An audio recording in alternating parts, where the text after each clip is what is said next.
Avec nous, Serge Coulombe, professeur émérite de sciences économiques à l'Université d'Ottawa. Bonsoir. Bonsoir, Gérald. Alors, Ottawa a présenté ce projet de loi sur le logement, sur l'épicerie aussi, et présente ça comme une intervention urgente pour aider les Canadiens à faire face au coût de la vie. Est-ce que vous pensez que ces annonces, les annonces d'exemption de TPS pour la construction de logements locatifs, les nouveaux pouvoirs au Bureau de la concurrence vont aider vraiment les ménages? Eh bien, je pense que la mesure de TPS est une mesure très intéressante qui risque d'avoir un impact négatif sur l'inflation à terme en enlevant des pressions à la hausse sur le prix des loyers. Et c'est la première mesure que les libéraux font pour lutter contre l'inflation. Les autres mesures mises de l'avant auparavant par les libéraux étaient des mesures de transfert d'argent à des groupes ciblés. Elles n'avaient pas d'impact négatif sur la hausse des prix, mais elles combattaient une partie de la perte de revenus due à l'inflation. Alors, celle-ci, c'est nouveau, c'est différent. Donc, en bout de ligne, on devrait observer une baisse du coût des logements et probablement une baisse des loyers par rapport à une situation où la TPS était comme auparavant. Et sur la concurrence, et sur le Bureau de la concurrence et les prix à l'épicerie? Bon, je pense que c'est plus une mesure politique, montrer qu'on est en train de faire des choses, parce que je ne pense pas que ça va avoir un impact important sur les prix dans les épiceries, qui d'ailleurs ont baissé de 4 dixièmes de 1 au cours du dernier mois. Et le taux d'inflation annuel sur ce panier de biens est également à la baisse. Donc, je ne pense pas vraiment que les problèmes de concurrence aient fait augmenter le prix des aliments au Canada. C'est plutôt un problème mondial. Et donc, dans ces circonstances, pour être plus efficace encore, ce serait quoi une bonne mesure fiscale ou un bon programme qui serait plus avisé de la part du gouvernement Trudeau pour aider les personnes vulnérables, selon vous? Bien, peut-être pas les personnes vulnérables, mais aider les personnes qui sont le plus touchées, Gérald, Oui. par l'inflation et par les hausses de taux d'intérêt mis de l'avant par la Banque du Canada pour lutter contre l'inflation. Ce sont les emprunteurs hypothécaires. Les dernières données de Statistique Canada indiquent qu'au cours des 12 derniers mois, le coût des intérêts hypothécaires au Canada a augmenté de 30. C'est énorme parce que pour plusieurs emprunteurs, ils n'ont pas augmenté. Donc, pour certains, c'est peut-être 60 et ça va en augmentant. Or, on pourrait penser à faire comme les Américains font depuis de bon nombre d'années, à savoir qu'une partie, disons, les 350 premiers 1000 dollars d'hypothèque sont déductibles d'impôts. Non pas sur le marginal, mais sur un taux fixe.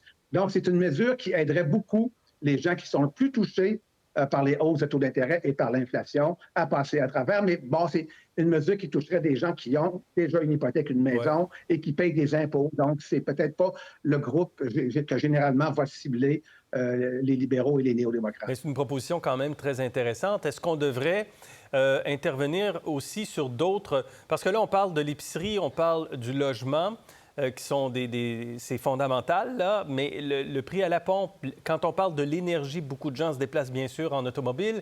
Est-ce qu'on devrait intervenir sur les prix à la pompe? Bien, le gouvernement fédéral a déjà fait augmenter les prix à la pompe avec la taxe sur le carbone, mais pour le prix du pétrole, c'est déterminé par le contexte géopolitique international. Donc, ce n'est pas vraiment efficace de vouloir tenter de contrôler les prix à la pompe. Ça pourrait juste créer des pénuries. Donc, c'est vraiment beaucoup plus le rôle de la Banque du Canada de pouvoir exercer un impact négatif sur l'inflation. Est-ce que la Banque du Canada fait bien son travail? Est-ce qu'il faut laisser la Banque du Canada faire le travail quand il est question d'inflation?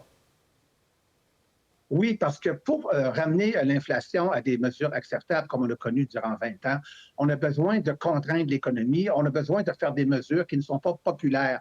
On ne peut pas demander ça à des politiciens, des gens qui doivent être élus à chaque 4 ans. C'est pour ça que le gouverneur de la Banque centrale, lui, il est indépendant et lui, il peut vraiment, si on peut dire, faire des mesures qui vont beaucoup plus loin que le cadre général des politiciens qui, eux, il y a des élections qui s'en viennent. Alors, à mon avis, ils ont tardé, la Banque du Canada, comme beaucoup d'autres banques Oui. centrales, à augmenter les taux d'intérêt. J'en parlais à votre émission l'année passée, mais présentement, ils font un bon travail. Et donc, dans la suite de leur bon travail, est-ce que vous êtes d'avis qu'ils doivent encore augmenter les taux d'intérêt alors que le niveau d'inflation vient de remonter un peu?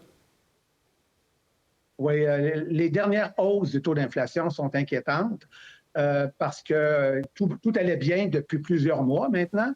C'est peut-être juste une variation d'un mois à l'autre, mais notez, Gérald, qu'il y a une autre mesure de taux d'inflation qui va venir, qui va être connue, celle du prochain mois, avant la prise de décision de la banque. Espérons que l'inflation va revenir à la baisse. Sinon, j'ai peur que la baisse des taux d'intérêt soit plus tard que prévu initialement, et même peut-être que la Banque du Canada devrait encore augmenter les taux d'intérêt. Et dernier point sur l'économie. Le ministre Girard, cette semaine, nous disait que la croissance est à 0 en ce moment au Québec. Est-ce qu'il faut évoquer une récession pour le Québec et dans l'ensemble du pays? Bon, c'est possible qu'on ait 2 trimestres consécutifs avec une croissance négative, ce qui est techniquement une récession. Mais notez que pour le Québec, un point important, on l'a appris avec les données de Statistique Canada, où le deuxième trimestre, on a eu une croissance légèrement négative au Canada. Et un des points avancés était les feux de forêt au Québec qui avaient malheureusement brisé énormément de transports ferroviaires, bon, moins de production minière. Or, il est donc possible que pour le Québec, ce soit, évidemment, la répercussion est encore plus forte. Si on avait une récession technique, peut-être qu'en bout de ligne, ce ne serait pas si mauvais parce que ça permettrait de calmer l'économie, de refroidir l'économie.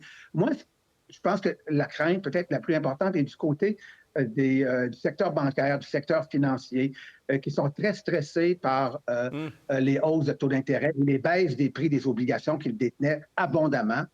Et avec l'augmentation des risques dans les compagnies d'assurance, on l'a vu aux États-Unis, c'est le secteur qui, à mon avis, pourrait le plus souffrir de la hausse des taux d'intérêt, avec évidemment les emprunteurs hypothécaires. Excellent, très intéressant. Serge Coulombe, merci. Merci, bonne soirée. Pour voir nos émissions en entier, rendez-vous sur la chaîne Ici RDI.